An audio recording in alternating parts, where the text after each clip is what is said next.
Hi, everybody. I am Barb Steinberg. I'm a teen life coach for girls and a parent coach for parents of tween and teen girls and a speaker on teen girl issues. Thank you for joining us today on this Facebook Live over lunch. Today is about teens and screens, teenagers, iPhones, computers, iPads.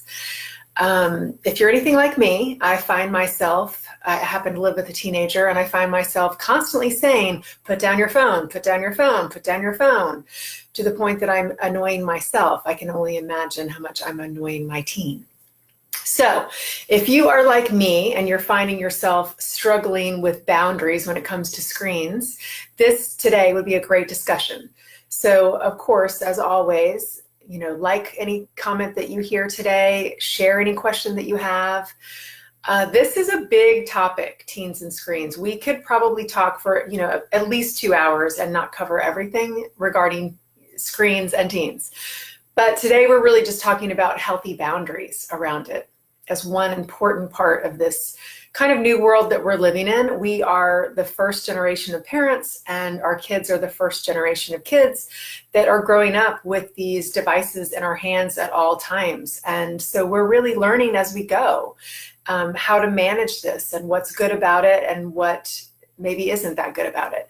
And so we're learning as we go, and we're making some mistakes as we go, as we do when we learn, right?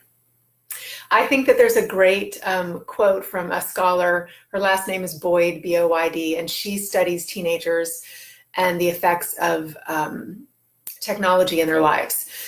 And her quote is, "Teens aren't addicted to their phones, they're addicted to each other." And I thought that was kind of brilliant because I don't know about you, but when I was a teenager, after being with my friends for 8-10 hours a day, I still had plenty more that I wanted to say. And so I would be taking that phone and wrapping the cord around many corners so that my mom couldn't hear every word that I said, and continue to talk to my friends.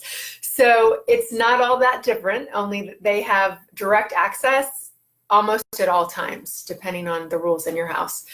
So Common Sense Media shared a recent study about saying, and these numbers vary, but this is Common Sense Media's assessment of the number of hours that tweens and teens are on screens. And they say that the tweens are on screens about 6.5 hours a day, and teenagers, that would be ages 13 to 19, are on screens about 9 hours a day. That's a lot of hours if you're only awake for 15. So there's also evidence in some studies, and of course these are not longitudinal studies yet, but they talk about how screens, if you're on them a lot, like 9 hours a day, that there's evidence that it's corrosive to your mental health as a teenager, as an adolescent. And there's, some studies that say that there's an indication there might be an increase in depression and anxiety. There are people that refute that, saying that, well, if you have a depressed teen and they're in their room on their phone for hours and hours a day, that would continue to increase the depression that they're feeling.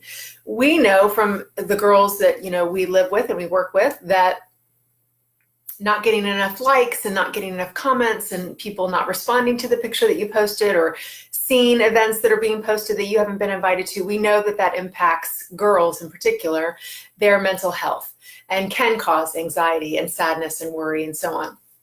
So if you're spending that many hours on screens as a teen, it begs the question, what are you missing out on if you are on your screen, let's say 6 to 9 hours a day?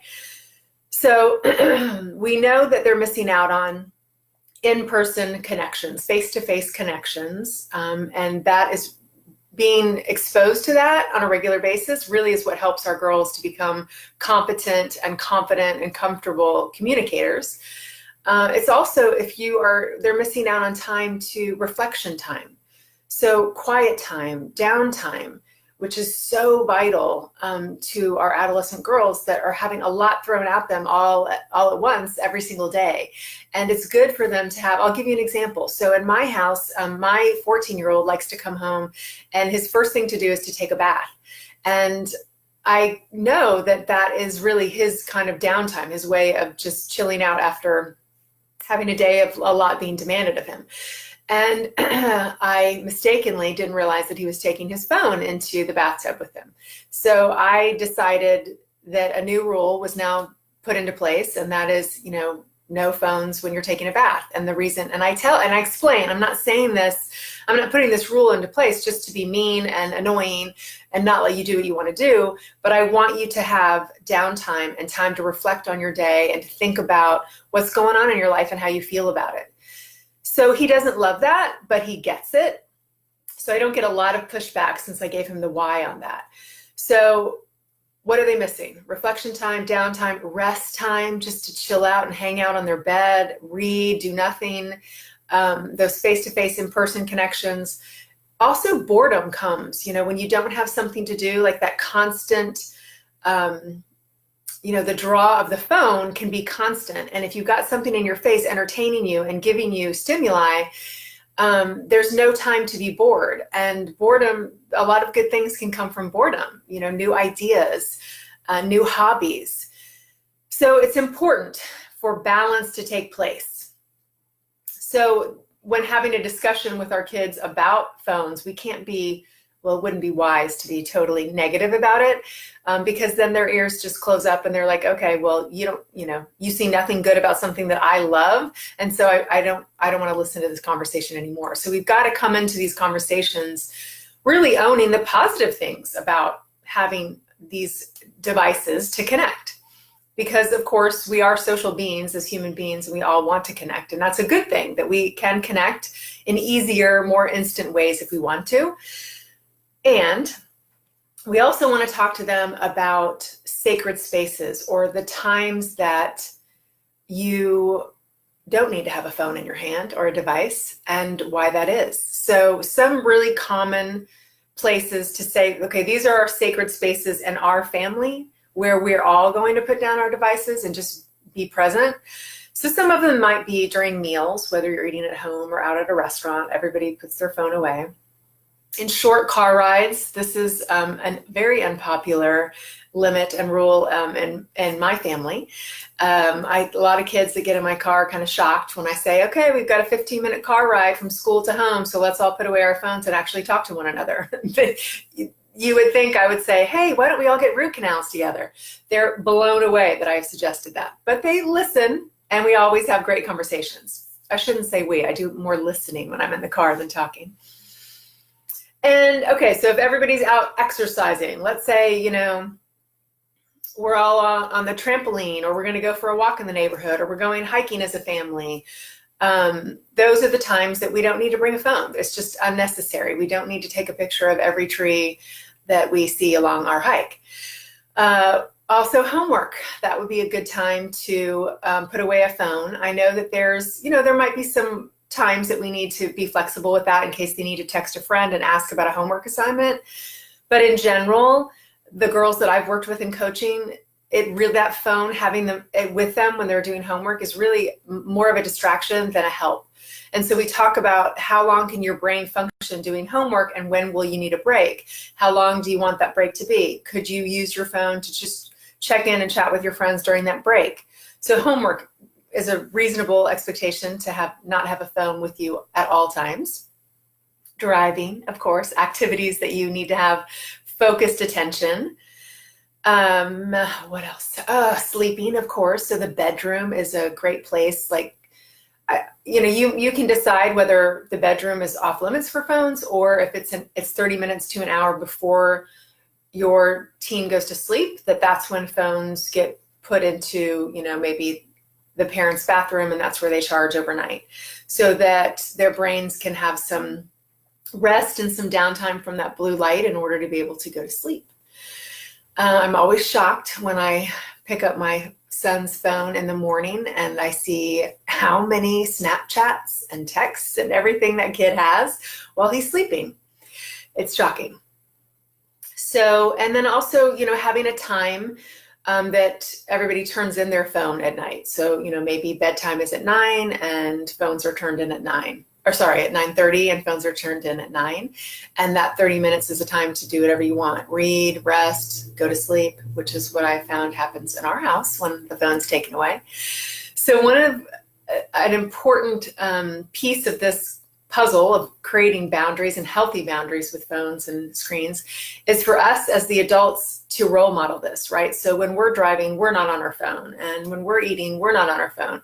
And so we're abiding by the same limitations that we're expecting of our kids so that they can see us creating healthy boundaries as well. And it's easier to follow when you see that your mom and your dad they're doing the same thing, for sure. And being specific about blocks of time where screens are allowed. So, and this is a great discussion to have over a family meeting where everybody comes and brings their own ideas about when screens should or shouldn't be allowed. So looking at blocks of time. So, if we look at just after school, so maybe your child hasn't been able to be on their phone much during the school day, hopefully, because they're in class learning. And maybe you guys set an agreement, you negotiate, and the agreement is, for the first 30 minutes after you come home, you can be on your phone and, chat with your friends and look at your snaps and go on YouTube and whatever. And then it's productivity time. It's homework time, or you do your chores, or you have your extracurricular activities, or your sports, or your exercise, whatever it is that's productive in a different way, because they think their phones are very productive. And then after those things are done, then maybe you have another 30 minutes or another hour, and maybe after dinner you have another 30 minutes. And so you guys are negotiating, deciding where are the blocks of time that screens are allowed, so that that's really clear for them and they know what they are and they're willing to follow that. And what else? Oh, consider the idea of a screen-free day. That might sound insane to some people, but there are families, and there actually are girls. I know some girls that have gotten off of certain social media sites because of how they have felt after looking at them.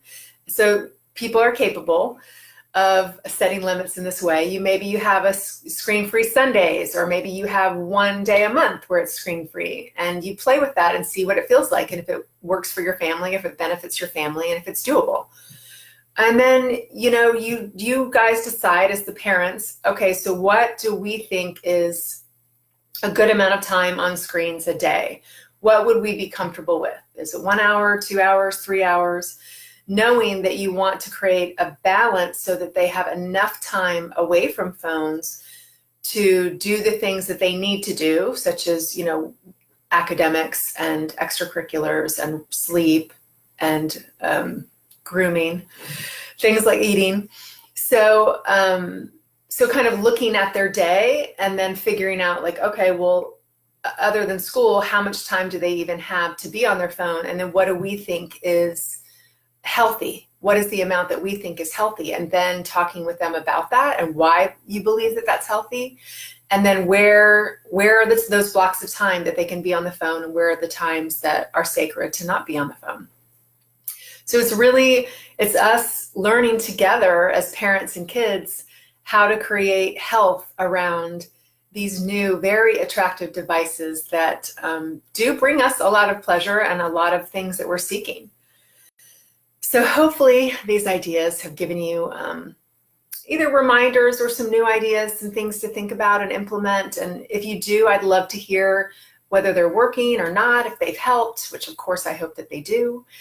And if you'd like more free information on raising tween and teen girls, I would love it if you would sign up for my monthly newsletter on barbsteinberg.com. And I've got lots of videos on my YouTube channel on lots of different topics related to teen and tween girls. And that's Barb Steinberg, LMSW on YouTube. And there's a blog on my website as well if you're more of a reader. So hopefully this has been helpful. And thank you for tuning in and listening. And I will see you next Wednesday. Have a great day. Bye.